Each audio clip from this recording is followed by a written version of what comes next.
매일 성경 묵상을 돕는 해설 가이드입니다. 안녕하세요. 묵상 코치입니다. 함께 읽고 나눌 말씀은 욥기 2장 1절에서 13절까지 말씀입니다.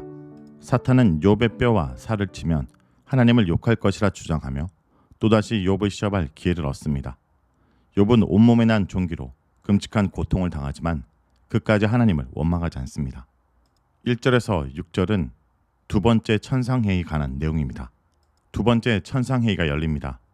여전히 욥의 순전한 신앙의 동기의 문제가 회의의 주요 안건입니다. 하나님은 사탄에게 욥이 시험에도 불구하고 경건을 유지하고 있음을 부각시킵니다. 그러나 사탄은 여전히 할 말이 있습니다.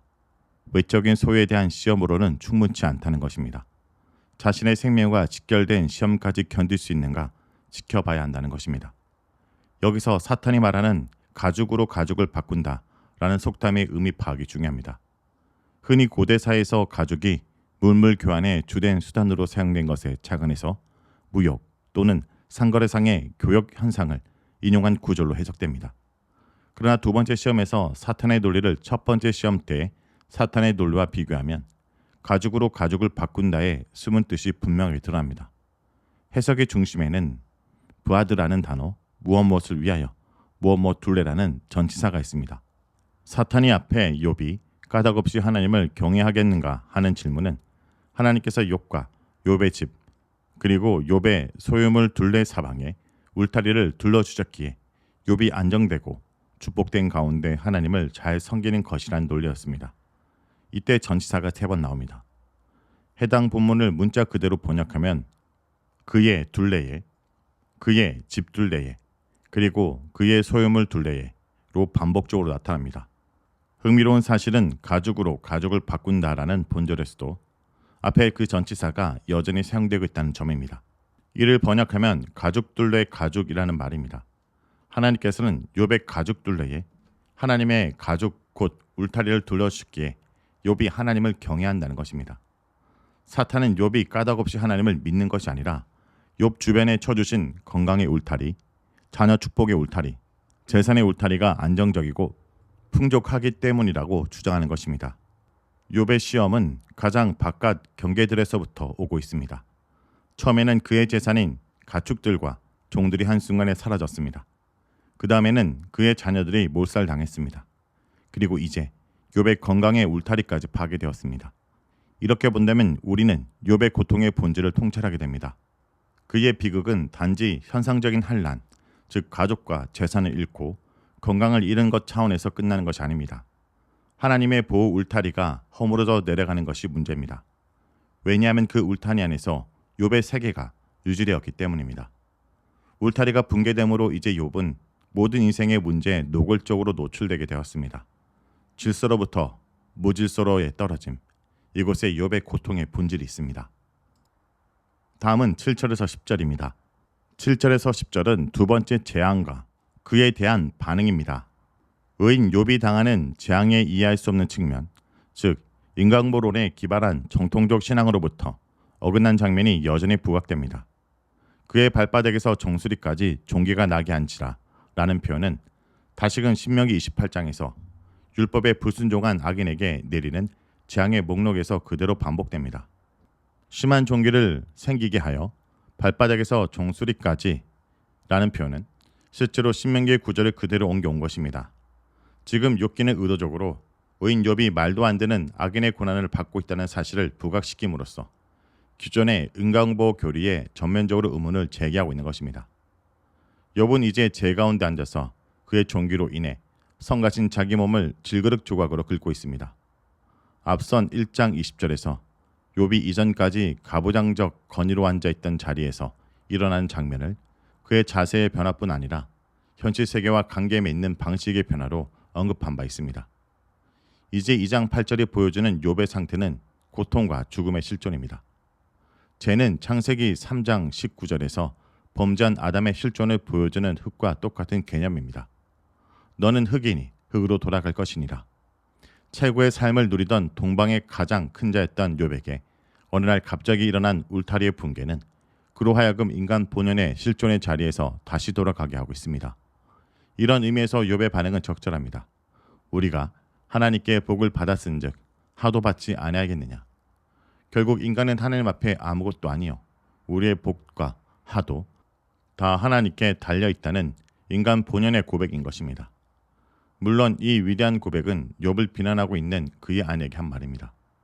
왜냐하면 감당할 수 없는 고통 한가운데서도 신앙의 신실함을 답답할 정도로 지키고 있는 남편에게 아내가 이렇게 말하고 있기 때문입니다.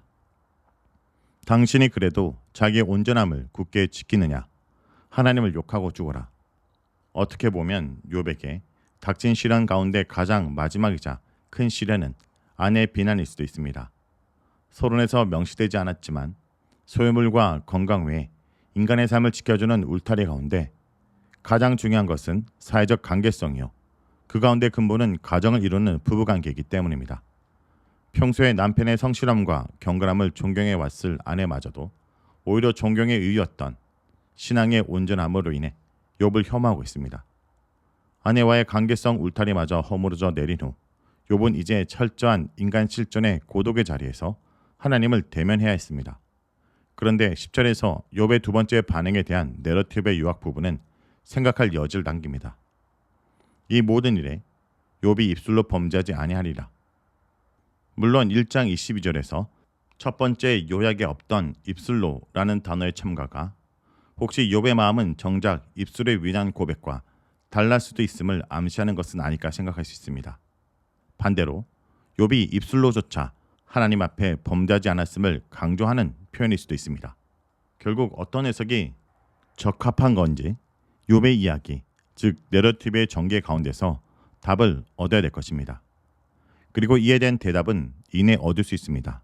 왜냐하면 3절의 욥이 7일 동안에 침묵을 깨고 입을 다시 벌릴 때는 전혀 다른 내용의 말들이 선포되고 있기 때문입니다. 11절에서 13절을 보겠습니다. 11절에서 13절은 욥의 친구들의 등장입니다.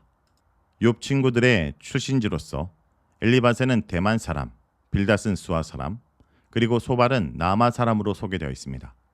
우선 대만은 에돔 남부 지역으로서 예레미야 49장 7절에 의하면 지혜의 고장으로 유명했던 곳으로 알려져 있음을 확인할 수 있습니다. 엘리바스란 이름은 창세기 36장 4절에서 에서의 아들로도 등장하고 있습니다.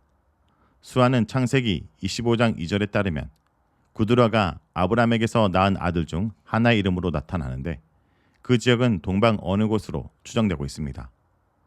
나아만은 에덴의 동쪽에 거주했던 가인의 여자 후손 가운데 같은 이름이 등장하고 있습니다. 이 세 지역은 다 에돔 지역을 일컫는 것으로 보이며 따라서 욥의 친구들은 소위 동방의 욥과 같은 인근 지역의 사람들로 보입니다. 세 친구의 관찰을 통해 우리는 욥의 형편을 잘 알 수 있습니다. 눈을 들어 멀리 보매 그가 욥인 줄 알기 어렵게 되었으므로 얼마나 피부병이 심하였으면 그리고 제 가운데 앉아있던 날이 길고 험했으면 또 먹고 마실 형편이 되지 못하여 굶주려 말랐으면 친구들이 욥을 몰라봤던 것입니다.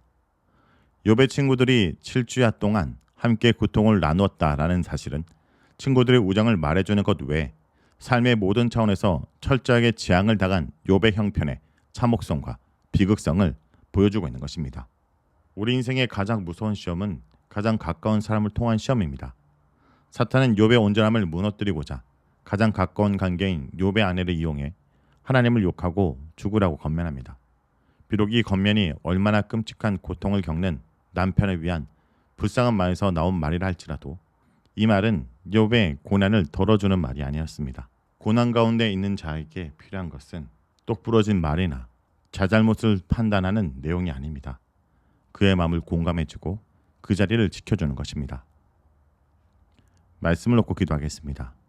주님, 우리 주변에 고통당하는 자들이 있습니다. 그들의 형편을 살피고 그들 곁에 있어주는 자가 되게 하여 주시옵소서. 고통 가운데 있는 자들에게 그 원인을 설명하고 자잘못을 따지며 오히려 그를 상처 주는 것이 아니라 그에게 손을 내밀고 그의 곁에 기도한 자가 되게 하여 주시옵소서. 예수님의 이름으로 기도합니다. 아멘.